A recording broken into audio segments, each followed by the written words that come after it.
Dentro de la tradición judía, el tema de la herencia tenía su importancia. Muchos textos de la Antigua Alianza hablan específicamente incluso de la manera como debería casuísticamente repartirse la herencia. Si le correspondía de más al primogénito, si era varón, si era mujer, cuál era el caso, si habían 1, 2, 3, 4, 5 hermanos, la proporción de la repartija era definido. Sin embargo, al parecer aquí hay un problema. Por eso este hombre acude a Cristo para pedirle ayuda, para que, aprovechando seguramente la autoridad moral que Cristo tenía, que Jesús tenía, le dice: Maestro, dile a mi hermano que reparta conmigo la herencia. Padre Pablo, hace rato había mencionado, el tema de la herencia es un tema muy delicado, la manera como uno se enfrenta a los bienes, que además lo va a recibir de forma gratuita, como un regalo, y seguramente tenemos que cuidarnos, como dice Jesús, de la avaricia, del egoísmo, de la codicia, para no enfrentarnos muchas veces entre hermanos, entre familia. Así, Padre Sandro, creo que un tema que hace mucho daño a la humanidad es este de la avaricia, ¿no? La estadística nos dice que todo toda la riqueza mundial está en manos de algunas familias, 300 familias se menciona que tienen la riqueza del mundo, y que hay mucha pobreza, ¿no? Y que por qué no ellos podrían, digamos, repartir esos bienes para que el bien común sea para todos, ¿no? Y yo creo que lo que reclama este hermano que se siente traicionado por su propio hermano es eso precisamente, ¿no? Que no está practicando aquello que la religión le pedía, ¿no? Que le dé lo que le correspondía. No parece que el otro hermano quería agarrarse todo y no tener un bien común con esta familia. Primera parte, ¿no? Segunda parte es la presencia de Jesús, ¿no? Como decías, Padre Sandro, por esa característica moral que Jesús tenía, van y le dicen: pero ¿quién me ha nombrado juez a mí? ¿No? La respuesta tal vez un poco seca de Jesús, ¿no? ¿Quién me ha nombrado juez? ¿No? Es el hombre quien nombra a sus propios jueces, a sus propios mesías, y esa es una realidad también que tenemos antropológica, ¿verdad? Es el hombre quien nombra a sus autoridades, ¿no? Y Jesús no es que se quiera escapar de ser autoridad, pero no es esa autoridad la que él tenía, y sería una autoridad muy limitante, ¿no? Muy limitante porque él ha venido con una autoridad que el Padre que está en el cielo le ha dado, ¿no? ¿Y cuál era esa autoridad? Dar testimonio del reino de los cielos. Y Jesús abre este evangelio con una tercera parte, ¿no? La primera parte decía el problema de herencia, la segunda esta presencia de Jesús, y la tercera parte de este evangelio, esta parábola que nos enseña, ¿no? Que cómo tiene que ser el reino de los cielos en medio de nosotros, ¿no? Esa es la autoridad que tiene Jesús más bien en medio de nosotros, ¿no? Esa autoridad que ha sido dada, concedida, si se vale el término, por el Padre, ¿no? Ve y enseña a la humanidad a que el reino de los cielos está más cerca de lo que tú crees. Este mesianismo de Jesús no es una autoridad política, fiscal, no es una autoridad humana, es una autoridad que viene de lo alto del cielo, ¿no? Y creo que es un texto tan bello que tendríamos que abrir realmente el corazón a este texto y decirle: Señor, entra para que tú seas la autoridad en mi vida, ¿no? Como autoridad moral, como una autoridad personal, ¿no? Que nos acompañe en el trajinar de nuestra vida. ¿Para qué? Para que se acabe estas disensiones que hay entre los hermanos en la sociedad misma, ¿no? Pueblos que están endeudados con pueblos, ¿no? El norte con el sur, y bueno, lo que podemos ver a través de la historia y lo que nos toca en este tiempo también. Que este Jesús se mete en medio de nosotros para que esa autoridad que viene del cielo pueda purificar y sanar los corazones. Sin duda, el problema de fondo es el problema de la riqueza, el problema, tal vez ni siquiera el problema de la riqueza, el problema de la codicia, cuando somos presa de la riqueza, cuando somos al final esclavizados por la riqueza. El problema de fondo es aquello. Y Jesús, con mucha claridad, como dice el padre Pablo, deja en claro que él no es una autoridad para ese tipo de disputas o discusiones. Está por encima de esas realidades, no porque quiere escaparse de la historia y la cotidianidad del ser humano, sino lo que él nos ha venido a ofrecer no tiene que ver con ese tipo de intereses. Lo que él nos ha venido a ofrecer es vida nueva, es vida eterna, es vida plena. Y claro, aquello se funda en el amor, se funda en la atención hacia el otro, se funda en el compartir. Por eso, cuando Él renuncia a su condición divina, quiere compartir esa condición con nosotros. Y la humanidad en Cristo encuentra una renovación plena, porque la humanidad se sacraliza en su totalidad para alcanzar vida y vida nueva que Cristo nos ha revelado. Y después, sin duda, el tema de estas diferencias muchas veces vergonzosas entre la misma sociedad, quienes acumulan para colmo robando a otros, acumulan engañando a otros, cuando en el mundo entero, decíamos muchas veces, parece que el mundo está por desabastecer a la humanidad con las posibilidades de vida, cuando el problema es que hay gente, el Padre Pablo mencionaba a estas familias, hay gente que realmente acapara a costa de la pobreza. Sin duda, lo que el Señor nos invita, a lo que el Señor nos llama, es que aprendamos a compartir. Aprendamos a compartir nuestra vida, nuestra esperanza, para que en Cristo podamos renovar el mundo. Padre Isaac, el tema de la riqueza en el mundo siempre es una cuestión hasta vergonzosa. Pero, como decía, no es tanto la riqueza por la riqueza, sino el egoísmo cuando somos presa de la riqueza. Jesús, cuando cuenta la parábola, habla de este hombre que además se habla a sí mismo. ¿Qué haré? Tengo tanta cosecha. Construiré un granero más grande y después disfrutaré en la soledad. Y al final el Señor le dice: qué necio que eres, esa noche vas a morir. El tema de la codicia, el tema de la avaricia.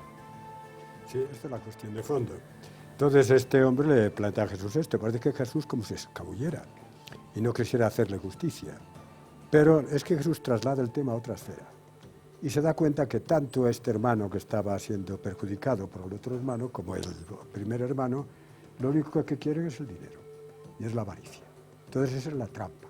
Y Jesucristo se le traslada a otra esfera, a otra dimensión. Y entonces dice, la vida de la persona humana no depende de sus bienes. Tenéis todo, estáis centrados en la riqueza, en el dinero, en la herencia.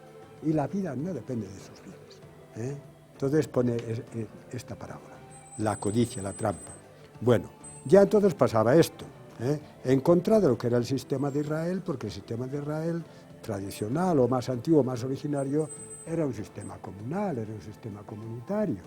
Incluso se repartían los bienes cuando pasaban el jubileo, una semana, o sea, una semana en 7 años, y después 7 semanas de años, 50 años, se volvían a repartir todos los bienes. O sea, no se respetaba eso de yo tengo y acaparo y después le dejo a mis hijos. No. Todo el mundo tenía derecho a tener los bienes y había como una regla de ajuste cuando realmente se producía una distorsión y entonces comenzaba este acaparamiento y decimos, el problema es este. Y estamos entrampados en este plan. Estamos en un sistema capitalista. ¿Cuál es el sistema capitalista? El sistema capitalista es libertad absoluta de contratación de trabajadores, libertad absoluta de capitales, de flujo de capitales, de dinero, etc. Libertad absoluta de comercio. Libertad absoluta. No se atiene a la justicia, ni aquí hay que poner reglas, no, libertad absoluta. Libertad absoluta también de venta pues, en el mercado cotidiano. Entonces, yo puedo vender a 100, cuando realmente mi mercancía vale 5 bolivianos, pero yo puedo vender a 100 porque no hay o por las razones que hacían a la gente, pues yo le cobro a 100, pero si es que no es justo, no es proporcional.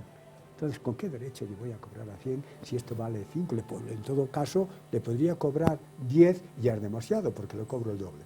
Libertad absoluta de contratación de trabajadores sin normativas, porque esto hubo una época, por lo menos en Europa, en la cual desde la Segunda Guerra Mundial hasta casi los años 70-80, que empezó el auge otra vez del liberalismo con Margaret Thatcher, Reagan en Estados Unidos, etcétera, en la cual pues había pues unas reglas, reglamentaban bastante bien, con bastante justicia, los derechos de los trabajadores, la forma de contratación, los derechos sindicales, la regulación del despido de tal forma que no, incluso en Bolivia hoy, el despido no es libre. Después en la práctica no lo cumple, pero el despido no es libre. Si yo estoy trabajando y me despiden sin una causa justificada, yo tengo derecho a reclamar. Y acepto el despido y me indemnizan, o no acepto el despido y me tienen que volver a contratar.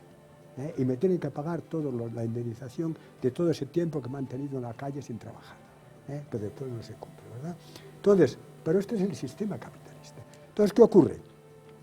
Que pone todo el énfasis y todo el acento y toda la importancia, se la dan al capital, se la dan al dinero, se la dan al beneficio, y no se la dan a la persona. ¿Cuál es el centro de la economía? ¿Hay una economía cristiana? ¿Hay una economía humana? ¿O es que la economía es una ciencia aséptica, que la cual se trata de hacer negocio y demás?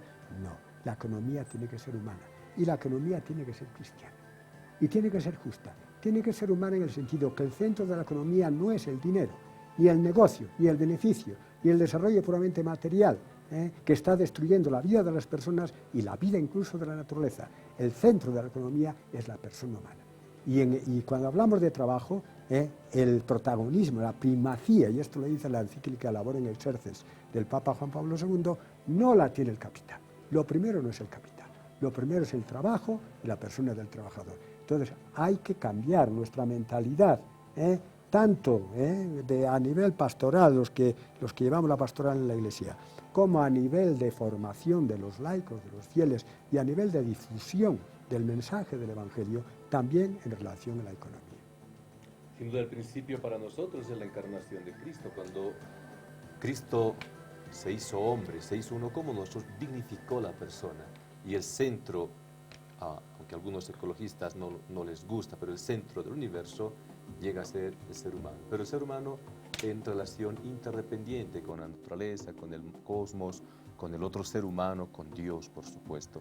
Pero cuando el ser humano es desplazado por el dinero, por el flujo del capital, por las especulaciones financieras, por la, entre comillas, libertad del mercado, al final ese desplazamiento tiene sus consecuencias. Hay un modelo muy definido, si la ciencia económica nos permite diferenciar, hay un modelo predominante en el mundo, este modelo neoliberal, capitalista, donde realmente lo central es la tasa de ganancia, a cualquier costa, a costa de destruir la naturaleza, que es una autodestrucción para el ser humano, a costa de explotar siempre a los más pequeños en relaciones humanas, laborales, pero también en relaciones de entre países, como el padre Pablo hace rato mencionaba, grandes imperios que se hacen o se dicen a sí mismos como los policías del mundo, crean guerras para apropiarse de sus riquezas. Parece una historia de bárbaros, pero es una realidad, y en muchos casos este tipo de situaciones están amparadas por leyes injustas, que al final de cuentas ni siquiera representan el hecho de lo justo, sino es la manera como ahora, en esta realidad actual, se roba, se explota, se hipoteca. Es un tema muy delicado, muy profundo. Padre Waldo, esto que el Señor le dice, aprovechando este problema entre hermanos, cuando con mucha claridad el Señor le responde: por más que tengas riqueza, por más que tengas de más en tu vida, al final tu vida no depende de aquello, tu vida no depende de la riqueza, no depende de los bienes. ¿De qué nos está hablando Jesús? La pelea es actual, es interesante, es cotidiana. Dos hermanos peleándose por plata. Algunos dicen platita, yo digo por la maldita plata. Esta pelea en la que aprovecha uno la autoridad moral de Jesús, dile que se parta conmigo los bienes. Jesús dice, yo no soy repartidor de bienes, yo no soy juez entre ustedes, son las cosas aparte de lo que es Dios, de la autoridad moral. Y creo que en este sentido el primer mandamiento es muy claro y no hay que olvidarse del primer mandamiento. Amar a Dios sobre todas las cosas. El Antiguo Testamento, con todo lo que nos trae, mantiene esa sabiduría. Para el Nuevo Testamento, Jesús, en toda la claridad que Él tiene, sí hay ídolos en el Nuevo Testamento, o un solo ídolo, el dinero. Nadie puede servir a Dios o al dinero. Entonces, si tú pones tu confianza y tu interés en el dinero, estás perdiendo la oportunidad es relacionarte con Dios. Y esto es bien serio. La primera lectura de este domingo del Eclesiastés. Vanidad, dice el Eclesiastés. Vanidad. Las cosas son vanidad y además son una injusticia, como hemos escuchado en los comentarios. Es una injusticia que una persona trabaje y que ceda sus riquezas a la persona que no trabaja. Es injusticia, pero es vanidad. Entonces yo veo otra lucha también aquí. Hay una lucha entre vanidad contra caridad. Acumular cosas, guardarte para ti y ese espíritu de desprendimiento. No dependo de las cosas, comparto las cosas, la caridad. El árbitro en esta ocasión no es Jesús, es la muerte. De ahí que el problema de la herencia no es tan serio en sí. La solución al problema de la herencia es muy sencilla. Hay que dar las cosas en vida. El muerto ya no puede hacer nada. Hay muertos que fallecen y no descansan en paz porque siguen apegados a las cosas de la vida. Lo que decía hace un momento. Amar a Dios sobre todas las cosas. No todas las cosas y después a Dios. De ahí que me doy cuenta en dos actitudes muy claras. ¿Qué es la caridad y qué es la limosna?